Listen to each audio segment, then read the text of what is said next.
Bonjour chers élèves, je vous explique aujourd'hui comment réaliser votre travail d'art optique, entre parenthèses Op Art, comme vous l'avez étudié dans le travail précédent. Alors, sans plus tarder, je vous explique comment réaliser ce projet. Bon travail. Donc, le matériel nécessaire, mesdames et messieurs, pour réaliser ce projet, on parle de papier, on parle Sharpie, ça peut être aussi un crayon stylo, crayon à l'encre, un crayon à mine. Vous allez avoir besoin également soit d'une règle ou d'un équerre et une efface. Donc, mon sujet sera ma main. Je la place sur ma feuille, je la place un petit peu vers la gauche, là, pour pas que ça soit complètement centré, pour que ça soit un peu dynamique. Alors maintenant, il me reste juste à faire le contour avec un crayon. Je n'appuie pas trop fort pour que ce soit pâle. Comme les consignes l'indiquent sur le document que je vous ai envoyé. Alors voilà, mesdames et messieurs, la main est tracée. Maintenant, on va tracer les lignes parallèles. Alors, on peut choisir des fers horizontales, des fers en diagonale. Vous pouvez utiliser, si vous voulez, une règle, une équerre, c'est à votre goût. Vous pouvez les faire à la main levée, si vous voulez. Prenez juste soin de bien faire ça pour que ce soit bien parallèle. Donc, ici, vous voyez, j'ai mis mes lignes parallèles.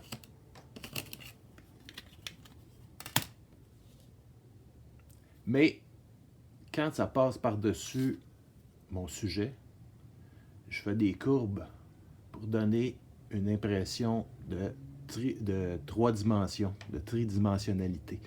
Un truc que vous pouvez faire également, c'est de faire vos courbes en premier, puis après, mettre les lignes parallèles. Okay. Le but, c'est de donner une impression de volume. Ici, dans le creux, ça rentre et ça ressort entre mes doigts. Fait qu'on peut faire une petite courbe ici, comme ça. On va faire ça comme ça. Donc ici, je vais juste ajuster comme ça. Donc on a la continuité de la ligne.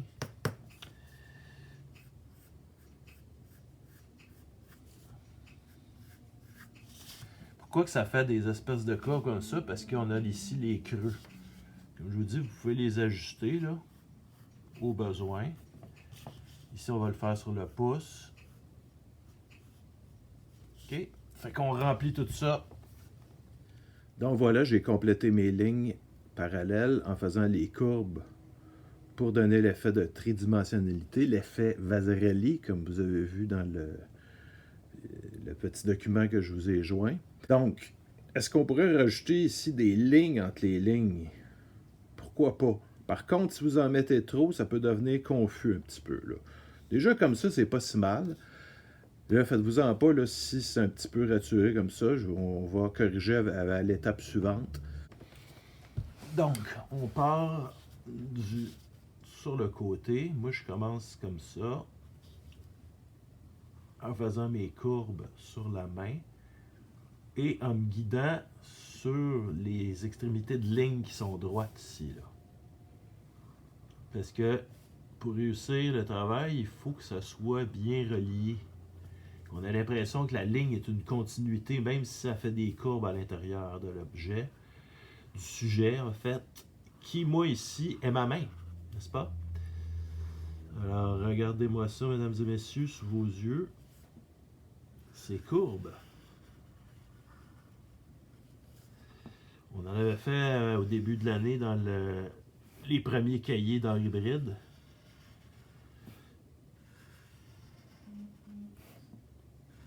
Vous allez être familier avec ça. Donc ici, je continue.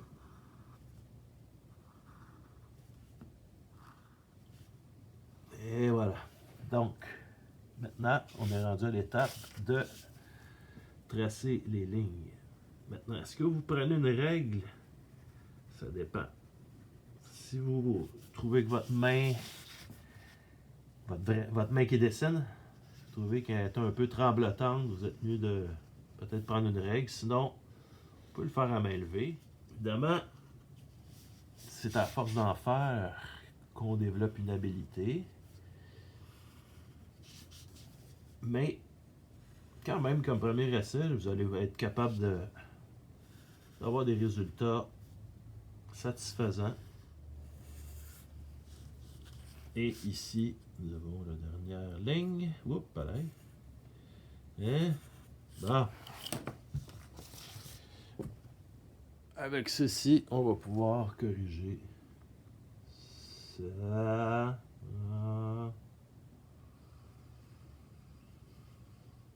Voilà. Donc, pour terminer, vous pouvez, avec un crayon pointe fine, là, avec une pointe plus petite que celle du Sharpie, faire repasser sur vos lignes de contour. Si vous l'avez fait en couleur, vos lignes, vous pouvez utiliser une autre couleur pour le contour de votre main ou de l'objet que vous avez choisi. Ce n'est pas obligé d'être une main, comme je l'avais dit. Donc, allons-y.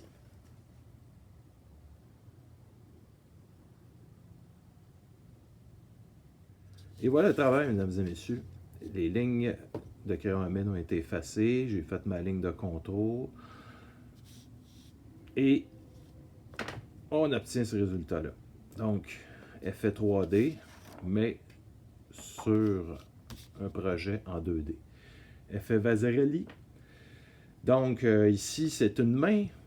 Vous, ça peut être votre main, évidemment. Ça peut être votre pied. Ça peut être un soulier. Ça peut être un gant. Ça peut être un autre objet, une manette de jeu vidéo. Ça peut être une cuillère. Essayez de trouver quelque chose quand même qui a une forme là, un peu moins banale qu'un, mettons, un iPhone. Quelque chose de trop rectangulaire, qui n'a pas vraiment de forme, là, puis surtout de volume. Donc, à vous de vous amuser. Comme je vous disais, vous pouvez aussi choisir un papier de couleur. Prenez pas un carton trop foncé, évidemment. Ben, vous pouvez le faire en noir, sur un carton noir. Si vous avez un crayon de couleur blanc, pour pouvoir faire toutes vos lignes, ça peut être très intéressant aussi.